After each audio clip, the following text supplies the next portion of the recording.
Hi, good afternoon. It's Gene from maverickstar Observatory. Guys, it's the 17th. As you know, we pull out the TriMag on the 17th data card and also the magnetosphere data card, and we process that information. Gives us the new position of the magnetic North Pole on this day. So we'll be looking at also not just the position of the magnetic North Pole, as you can see, it's done since the last time we took the reading a month ago to this day, just smidging over 4 miles.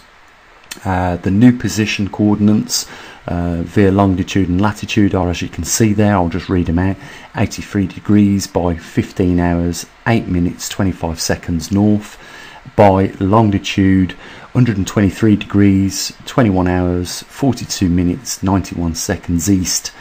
So that's the coordinates. If you're tracking this as well on your own Google Maps, you can put that pin in. So yes, we know it's still continuing, as we would expect in any case, towards Russia, just below the Arctic Circle.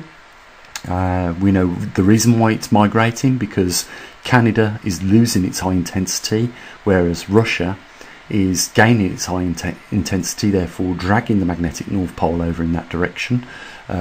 We are nudging that orbit closer to that 40 degree, which is that theoretical point where we suspect it will, the dipole, or the magnetic North Pole, will leave the strong field lines, entering the weak field lines, migrating much further. We'll look at the data in a short while. Before we do, I've got some great news for our patrons.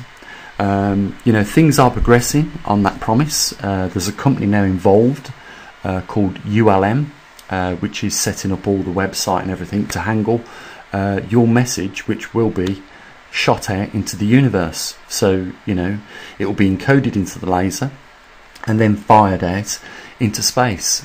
You know, it might not sound a lot to a lot of people, but when you think about it, put this in perspective, yeah?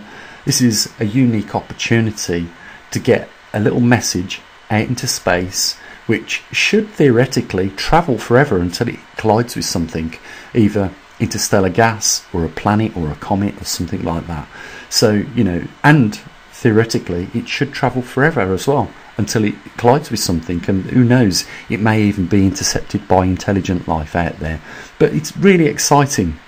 The company that I've teamed up, ULM, are going to be managing the database, the equipment that I've designed for them, which is a specialist laser, which allows information, like digital information, to be encoded into it. They will be not only setting up a premium token for those 134 subscribers that we've got on Patreon, so that they get theirs for free, but they'll also be offering this out to anyone around the world for a small fee. So, you know, I'll let you know a little bit more when that happens. Again, guys, you know, I've done this as a bit of you know, a method of trying to raise some money for the observatory.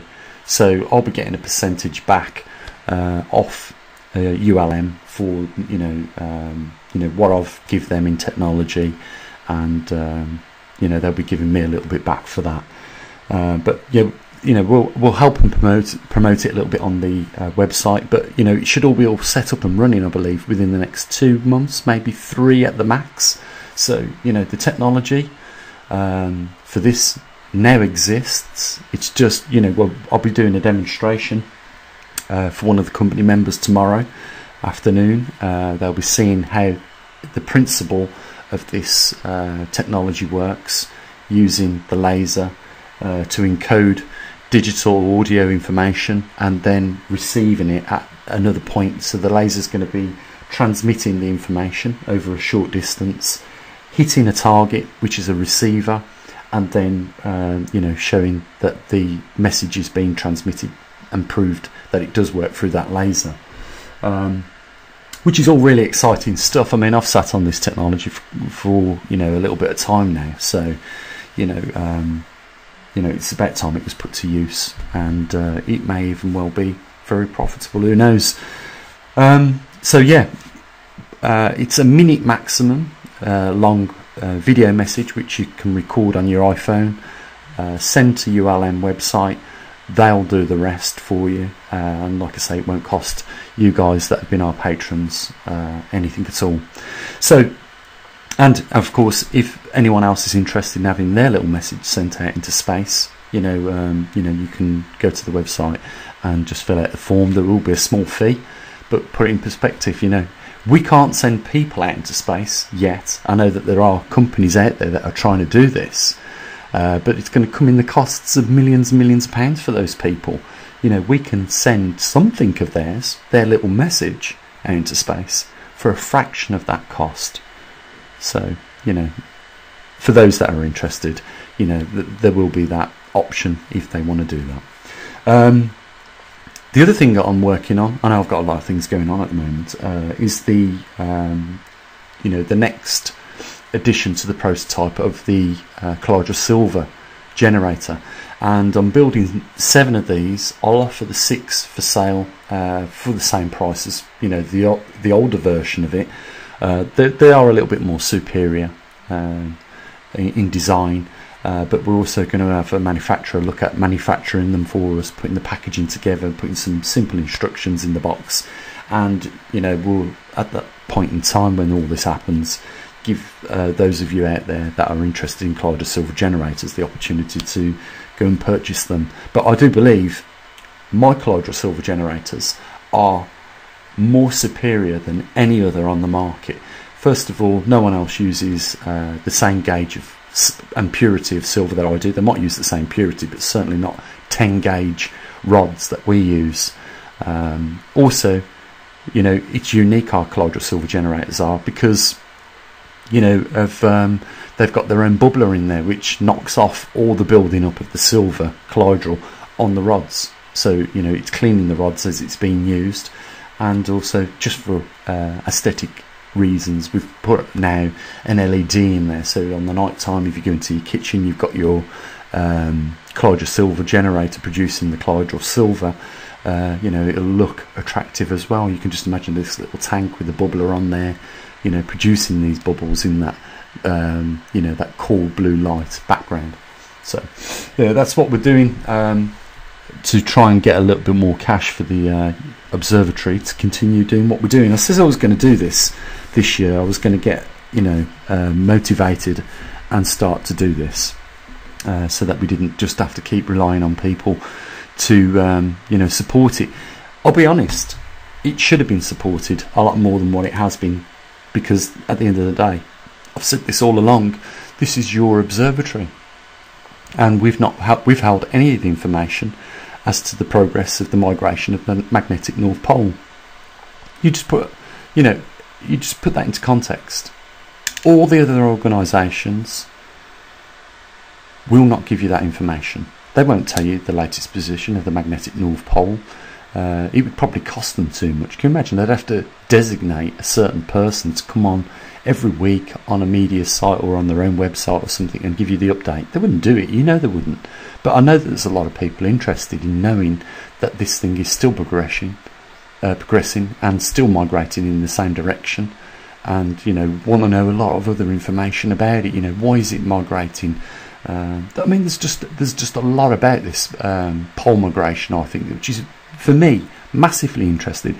But I do understand, for a lot of people, it's not even worth the time of giving it thought, simply because they've got too much going on in their lives. These are the same people that take the sun coming up every day for granted.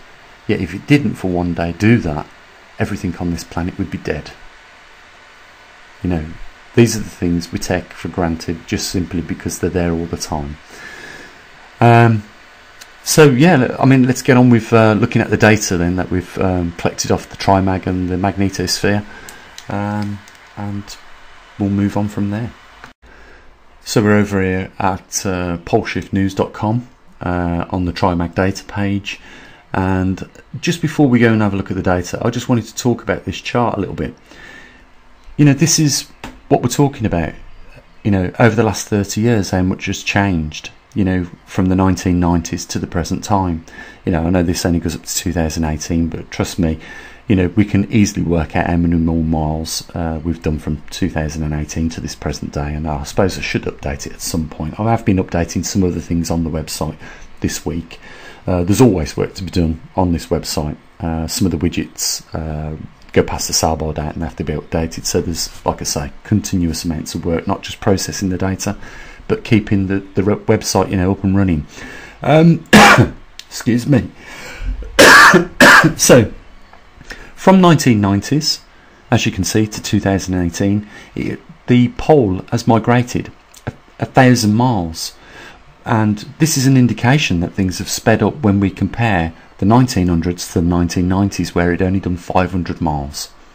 So it went up a gear in the 1990s, but other things happened in the 1990s. You know, that was when the grand solar minimum started to decline. You know, it was in solar cycle 22, I think it was, and we can see from solar cycle 22 to 24, or maybe 21 actually, we're talking around about 30 years. So the last 3 solar cycles, as we know, have declined from that point in time since the 1990s. The other thing is we've noticed abnormal jet stream behaviour since then. So all these things seem to be coinciding with, you know, something that is taking place with regards to the pole shift on this planet. And, you know, that's why I say all this is linked. You know, when I done that flow chart the other day, you know, I said that, you know, an increase in cosmic rays, which would be caused by, you know, a decrease in solar activity and a decrease in the magnetosphere. But not only was the those two things happening, there was also an increase in the migration speed over distance. So it covered 1,000 miles in 30 years, where previously it had only covered 500 miles since the 1900s to 1990s. You know, so I just thought I'd run that past you, just to show you that, you know, there is changes taking place which are coinciding with the magnetic pole shifts on our planet that we're currently in. And, you know, people take it for granted. You know, this is a rare event. The last time it happened 780,000 years ago. If we just emit you know, excursions. So here we are looking at the latest data for the TriMag. Again, we're having these more frequent bumps of 13. When we calibrated this and started this a few years ago, we started it off at 10. So now we can clearly see, you know, that there is movement in the magnetic North Pole, and this is how we calculate the latest position using the TriMag system. So we are definitely still seeing movement in the pole, for one. We know the direction in which it's moving. We know why now it's moving. So we've discovered quite a lot in the time period which we've been using the equipment. And, you know, this is what it comes down to. You know, we would never have known any of this had we not had the equipment. And we're also learning about what is taking place at this current moment in time around the world with the magnetometers that we've got. You know, in Arizona, in Canada, in Hong Kong and in Australia. The only way we have got to understand the level of what we have at this point in time is because we invested the time in building the equipment, getting it out into the field and collecting that data and processing it.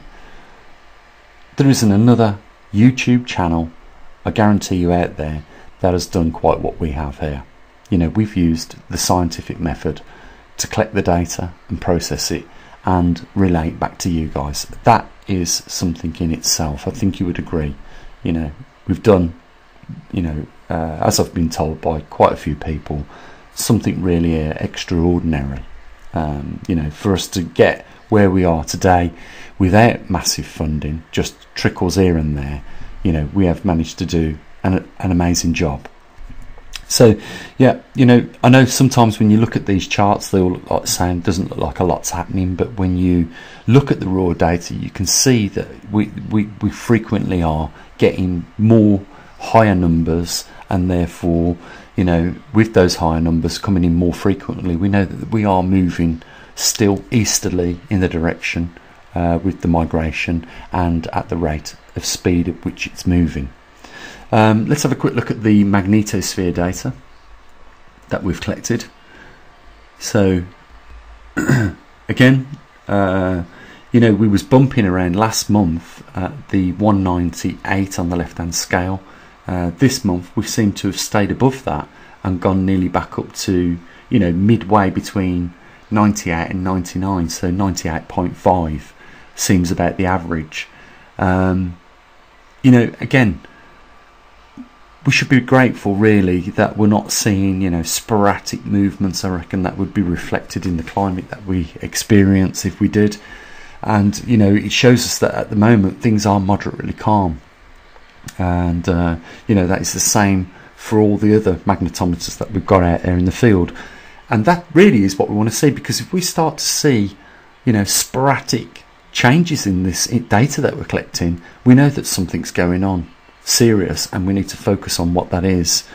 And you know, we've got enough. I mean, these magnetometers in the field and the magnetosphere sensor here collects data every 15 minutes. The TriMag collects it every 3 seconds, and both of these are on very high resolution scales. So we're collecting quite a lot of data on this event and in different parts of the event. So we're measuring not only intensity, we're measuring the position and the rate at which it migrates the magnetic North Pole. And you know, when we start to see these things change, at that point, you know, we will also, I believe, notice the changes in the climate. And you know, if they start to become very frequent, we can obviously you know, make some forecasts on, you know, future time periods of when we can expect more of the same. So that's what this is all about. You know, we're not just doing it to monitor it and watch what's going on. You know, we're actually doing this so that we can get a heads up of what more to expect in the future based on the data that we collect. So guys, you know, that's where we are. It's the 17th of the month. That's the data that we've collected. That's what we've shared with you.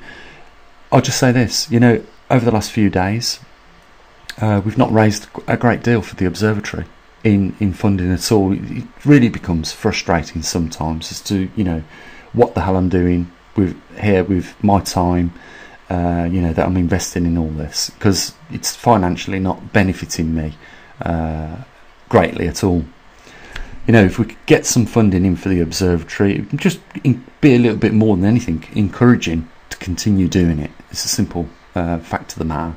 You know, I'm trying to do everything else in the background to try and keep funding coming in. You know, we've teamed up with ULM now, who's going to be doing the off-Earth transmissions of people's messages out into space. And, you know, we're trying to, you know, improve the prototype to a point where we can take it to be manufactured. And, you know, if all those things worked for us, then, you know, I wouldn't probably be here asking every day for a bit of help for the funding to keep the observatory going. If I was a millionaire, I wouldn't even mention it, let's put it that way. But I'm far from it. I'm just about able sometimes to keep my head above water, and probably just like a lot of you guys, I'm in the red with credit cards and regularly use the overdraft. So, you know, that's the honest account of, you know, the financial situation here at the observatory. And all I can say is, it's an injustice that it's not supported more than what it is because of what we do. So, you know, I can only appeal to you guys in these videos to support it and use that link down there in the comments section. There really isn't nothing else to say other than, you know, take care of your loved ones, and you know, let's hope we can get some funds raised over the next couple of days, you know, to keep us going, doing what we're doing here, building the equipment and etc. I'll say what I usually do, guys, at this point, and that is, you know, bye for now.